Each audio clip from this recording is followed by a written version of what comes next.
ನಮಸ್ತೆ ಎಲ್ರಿಗೂ. ದಹಿ ಬೆಂಗನ್ ರೆಸಿಪಿ ಅಂತ ಇದ್ರ ಹೆಸರು. ಸಿಂಪಲ್ ಮತ್ತು ಟೇಸ್ಟಿ ರೆಸಿಪಿ. ಅನ್ನದ ಜೊತೆ ಮಾತ್ರ ತುಂಬ ಟೇಸ್ಟ್ ಮಾತ್ರ ಅಲ್ಟಿಮೇಟ್ ಆಗಿರುತ್ತೆ. ಇದನ್ನು ಮಾಡೋದು ಒಂದು 5 ಮಿನಿಟ್ಸಲ್ಲೇ ರೆಡಿ ಮಾಡ್ಕೋಬೋದು. 2 ಇಂಗ್ರೀಡಿಯೆಂಟ್ಸ್, ಮೇಯ್ನ್ ಇಂಗ್ರೀಡಿಯೆಂಟ್ಸ್ ಇದ್ದರೆ ಸಾಕು. ಮೊಸರು ಮತ್ತು ರೌಂಡನೇ ಬದನೆಕಾಯಿ ಇದ್ದರೆ ಆಯಿತು, ರೆಡಿ ಮಾಡ್ಕೋಬೋದು.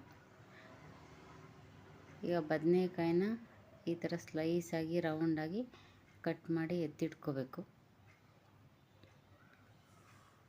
ಕಟ್ ಮಾಡಿರೋ ಬದನೆಕಾಯಿನ ಒಂದು ಬೌಲಿಗೆ ಶಿಫ್ಟ್ ಮಾಡಿಕೊಂಡು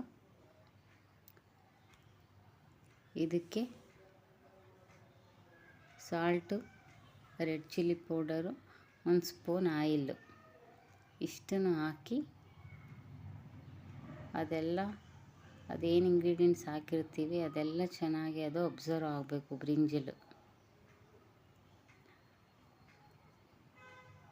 ನೆಕ್ಸ್ಟ್ ಒಂದು ಪ್ಯಾನ್ ತೊಗೊಂಡು 1-2 ಸ್ಪೂನ್ ಆಯಿಲ್ ಹಾಕ್ಕೊಂಡು ಶಾಲೋ ಫ್ರೈ ಮಾಡಬೇಕು.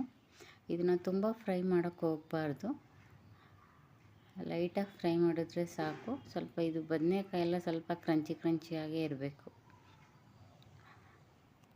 ಈಗ ಫ್ರೈ ಆಗಿರೋ ಬದನೆಕಾಯಿನ ಒಂದು ಪ್ಲೇಟಿಗೆ ತಕ್ಕೊಂಡು 1/4 ಲೀಟ್ರ್ ಮೊಸರನ್ನ ಚೆನ್ನಾಗಿ ಬೀಟ್ ಮಾಡಿ ರೆಡಿ ಮಾಡಿ ಇಟ್ಕೋಬೇಕು. ಕಡಾಯಿಲಿ 1 ಸ್ಪೂನ್ ಆಯಿಲ್ಲು, ಜೀರಿಗೆ, ಹಸಿಮೆಣಸಿನ್ಕಾಯಿನ ಹಾಕಿ ಒಗ್ಗರಣೆ ಮಾಡಬೇಕು. ಮುಂಚೆನೇ ಬೀಟ್ ಮಾಡಿರೋ ಮೊಸರನ್ನ ಈ ಬದನೆಕಾಯಿ ಮೇಲೆ ಹಾಕಬೇಕು.